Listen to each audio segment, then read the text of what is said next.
Guys, welcome back. Girls as well. Um, you can tell I'm not on the water today. Fishing has been terrible, disappointing, frustrating, terrible. I've been 2 times since I posted the last video and just caught a small handful of fish. It wasn't worth putting a video up on it. The lake I fish, the water is terribly high. We've had so much rain last 2 months, way ahead of average for the year. And all of my logs that I fished, they disappeared. And it's made it difficult. I've dropped the noodles, even added a couple noodles for the catfish, and when I'm dropping them and coming back, chicken's still on the line, and 80% of them are better. I don't know what the deal is with the fishing there. I'm debating on whether or not to hit up another lake, and I may very well do that. But in the meantime, what I was going to show you was a few odd and end things I've done to the boat, and tell you some things that I've been trying, and so far I've been very pleased with it. But anyway, let me show you those right quick. If you remember, the last time I was fishing, the gnats were terribly bad. And I saw a video where a guy was talking about this stuff.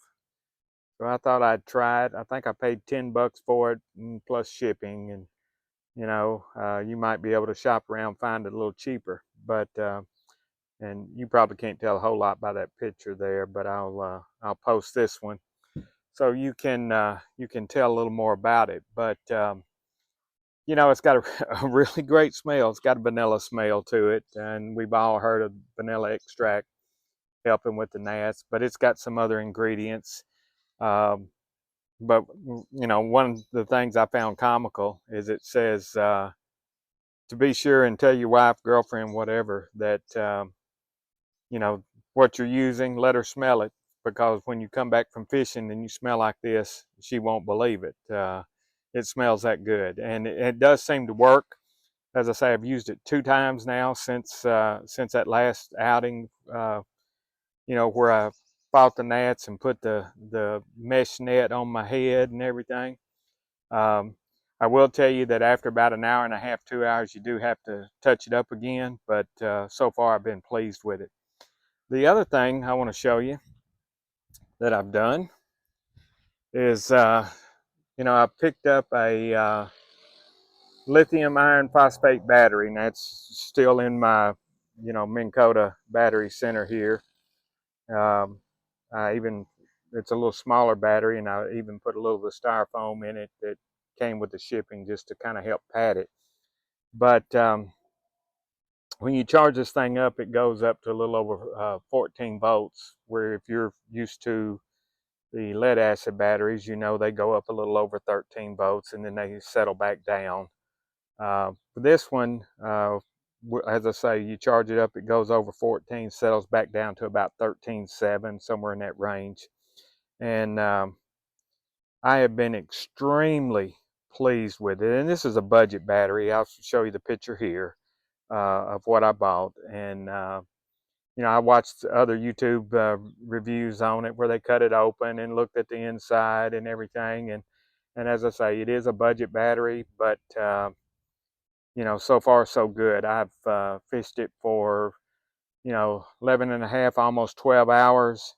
And I brought it home without charging it, went back again that other time, and after those 11 and a half, 12 hours, it was still at 70% charge, and that's running the 40-pound thrust trolling motor and that the Humminbird Helix 10 fish finder on it.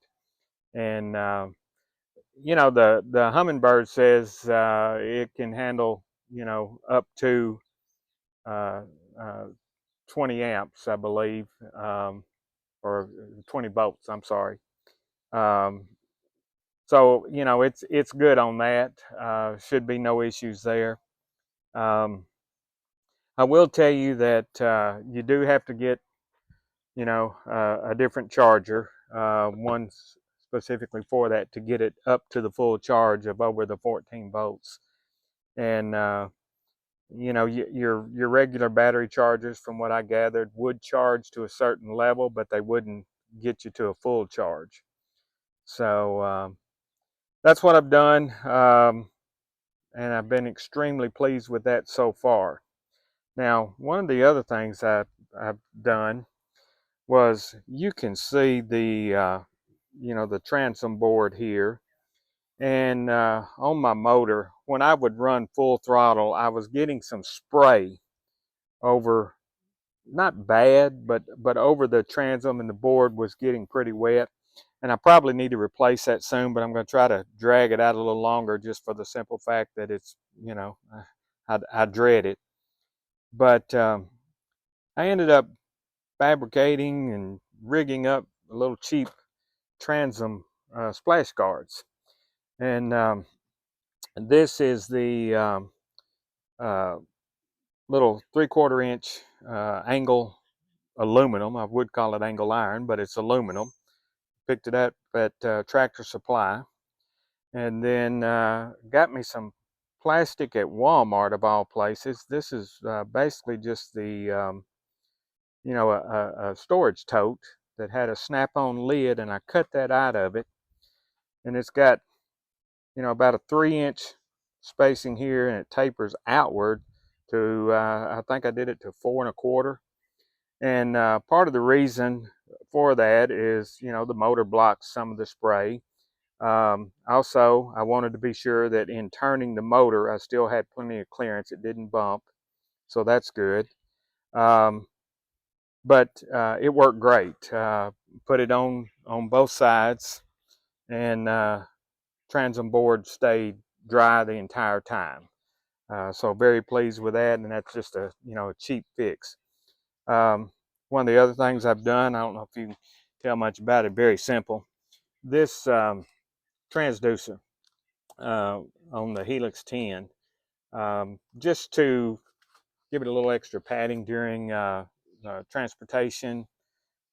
Took a fairly large pool noodle, cut it down the middle, and then use these little bungee ball cords. You can pick those up at, you know, Harbor Freight or anywhere really, but just to give it a little extra padding. You know, the kind of luck I have, I throw a rock or a log or something up driving and break that thing, then I would be sick. Other thing I did replace the part of the, I guess, you know, motor support board on the back of the transom. And rather than going back with plywood, this is a high density marine plastic. Picked it up out of Florida. Come in a 1 foot by 1 foot square, and it's easy to cut. You can cut it with just, you know, your regular saws. And I cut that out and mounted that on there. And it's a lot heavier and thicker than I was anticipating. And we'll see how it holds up. So far, once again, I've been pleased with it. It's, like I say, it's very hard. It doesn't dent with the motor on there. And you know, I'm optimistic. Let's just say that. One of the other things that I've done, you've all probably seen these little cheap fish baskets. You can get them, whether it be Walmart, Cabela's, Bass Pro, probably Academy. But I picked up that, and I didn't like it. It's got a, you know, the little attachment there that you tighten down to the side of the boat. And I have these, you know, little mounts. I've got 3 of them. I got one this side, one the other, and then this one. And they're for rod holders. That and my Scotty anchor, the anchor mount. And they have a hole that runs through them. You can see that comes all the way through. And to give it a, you know, so I wasn't afraid that these things were going to slip off if I clamped it on, and it kind of hung odd. And with this, it kind of supports it here on the side of the boat, and I just ran it completely through that hole. So it's not going anywhere. You can tell it hangs down. Water level, when I'm setting up front, is roughly right about here. So any fish in the basket is good. It's just kind of annoying every once in a while. If you running the trolling motor and you run up in something, you may get some weeds or even snag it on a log. So you kind of have to be careful with that.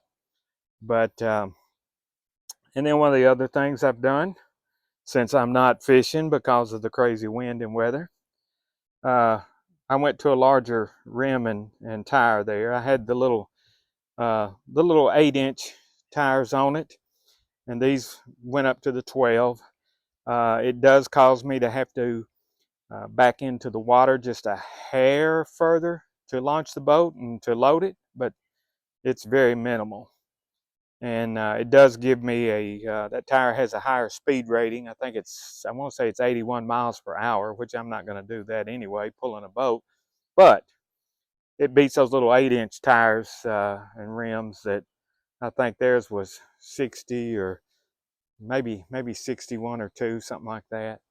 But so far, so good, once again. And then the other thing, I put on these, some of this gator tape, or in this case, I think it was gorilla tape, but it's the same concept. It's real rough. You know, when I step out after I load the boat back on the trailer, uh, you know, I always was kind of had a fear I'd be clumsy. So I put this on here to step here, here, you know, so once I, you know, strap it down, I can walk this and get back to the bumper of the truck fairly easy. But that's just some of the things I've done, and so far I've been pleased. I don't know if any of those would be something, you know, you guys would be interested in, but I thought, hey, I'm not fishing. The water's high. Matter of fact, we're supposed to have rain today. You kind of see, maybe, I don't know, there's a cloud there. It's moving in. It was earlier this morning. By this time of day, it was already supposed to be raining, so maybe it got delayed. Hope so, anyway. But that's just a few, you know, little tidbits that I've done.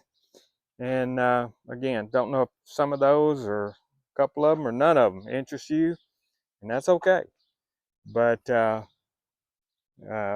know, it just gives me something to piddle with and work on around the house, and I'm always trying to stay busy with that. And I will also tell you, both the battery, the charger, the Marsh Romance, you know, they don't know me from Adam.